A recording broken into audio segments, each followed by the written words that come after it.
Mayara Valentim, a 23-year-old woman, began her day like any other, unaware that it would take a tragic turn.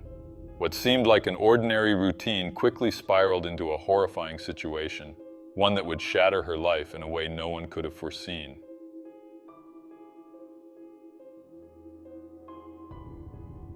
Mayara Valentim was born on January 27, 1999, in São João de Boa Vista, a municipality in the interior of the state of São Paulo, Brazil. With just over 92,000 inhabitants, São João de Boa Vista is known for its natural beauty, which attracts many tourists seeking a connection with nature. Unfortunately, one of the city's tourist spots became the scene of a brutal crime that shocked the locals and gained national attention. I couldn't find any information about Mayara's childhood or adolescence. What I was able to gather were reports from people close to her, describing her as a kind and nature-loving woman. In 2017, Mayara began living during the week in Campinas, approximately 75 miles away, usually returning to São João de Boa Vista on weekends to stay at her family's house. Mayara's move to Campinas was due to her starting her studies in biological sciences at the University of Campinas, Unicamp, one of the top universities in Latin America. Unicamp is renowned for its academic excellence and high-quality education, with its entrance exam requiring a high level of preparation. Mayara's successful admission to such a prestigious institution reflects her strong preparation, intelligence, and dedication to her studies.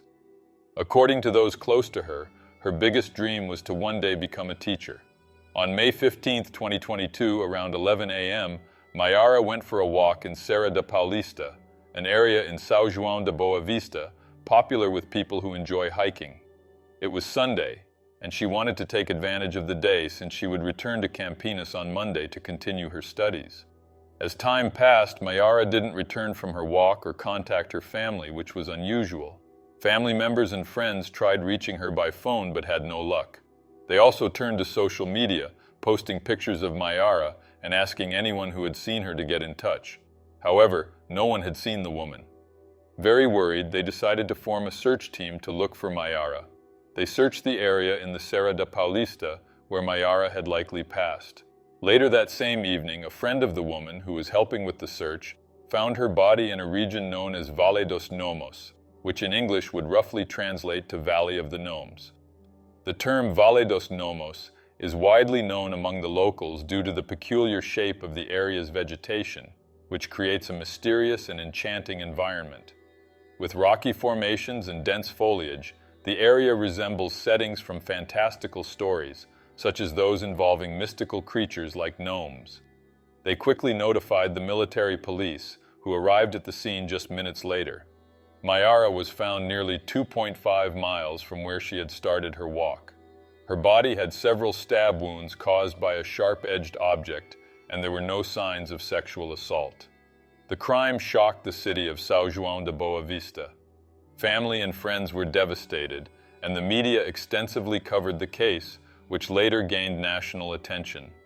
Unicamp, the university where Mayara was studying, declared 3 days of official mourning. According to her classmates, Mayara was very active in her course and well-liked by everyone. During the investigation, the civil police did not rule out any possibilities and considered the likelihood of a crime of passion. They speculated that she may have gone for a walk with a possible boyfriend or had been lured to the location by him, where the crime occurred away from the sight of others. However, after speaking with family and friends, it was revealed that Mayara was not in any relationship. This raised the question, who could have committed such brutality, and what could have been the motive? During the investigation, the police discovered that Mayara's phone had been stolen, indicating that the motive for the crime might have been robbery. The police acted quickly, and in less than 48 hours, they identified a potential suspect. Michael Douglas da Silva, a 28-year-old man, had been out of prison for just over 2 months when he committed the crime against Mayara. While details about his previous criminal activities are scarce, police report that just a day before Mayara's murder, he attempted to kill another woman. In the earlier incident, Michael, staying at a guest house, invited a female neighbor to help him with furniture. Once she entered his room, he pointed a gun at her and pulled the trigger several times, but the weapon malfunctioned. The woman managed to escape, and Michael fled the scene. Police later discovered unsettling items in the room, including drawings on the walls and notes listing tragic events in Brazil caused by criminals, one of which was the case involving Lázaro Barbosa. Lázaro Barbosa, one of Brazil's most notorious criminals, evaded the police for nearly 20 days after a violent attack in June 2021. During this attack, he brutally killed 4 members of a family, including a mother, her 2 children, and a family friend. During his escape, he hid in various remote areas, including dense forests, and used the natural environment to his advantage. Specifically, Barbosa was hiding in the Serra da Cantareira, a large mountainous region near São Paulo, where he evaded authorities for several days. His ability to survive in the wild, coupled with his knowledge of the terrain, made it difficult for police to track him.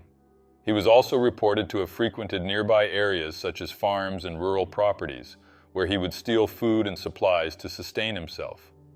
The police conducted a massive manhunt involving over 200 officers, helicopters, and even drones. Despite the extensive search efforts, Barbosa's ability to blend into the environment and avoid capture made him a real-life fugitive, which heightened the media attention surrounding the case. His hiding tactics and the duration of his flight made his case a remarkable example of evasion in the Brazilian criminal landscape, and he was eventually located and killed in a police confrontation. Guys, I added this brief explanation about who Lázaro Barbosa was and what he did so you can understand why Michael Douglas had drawings of him on his wall. If you're interested, I can certainly provide a more detailed case about Lázaro Barbosa later on. His story is quite complex and disturbing, making it an impactful subject for a full exploration. Let me know if you'd like me to dive into it later. Now, getting back to the case of Mayara Valentim. In a letter, Michael expressed frustration about being misunderstood, even threatening revenge against his own mother. Before staying at the guest house, he had lived with his mother and stepfather. His violent behavior, including an attempt to kill his stepfather, led his mother to rent him a room at the guest house where he had been staying for only 12 days. Police later revealed that Michael suffered from schizophrenia and had an active arrest warrant against him. After his failed attempt to kill the woman at the guest house, he fled to the Serra da Paulista forested area where he encountered Mayara and committed the crime. Residents living near the area reported to the police that Michael had passed by and asked for food. In response, the police organized a search team consisting of 45 officers and tracking dogs to search the Serra da Paulista, an area where they believed the criminal might be hiding. During the search, they found a sandal belonging to Michael and a tarp that he may have used to sleep on. The search continued over the following days, with more officers joining to assist.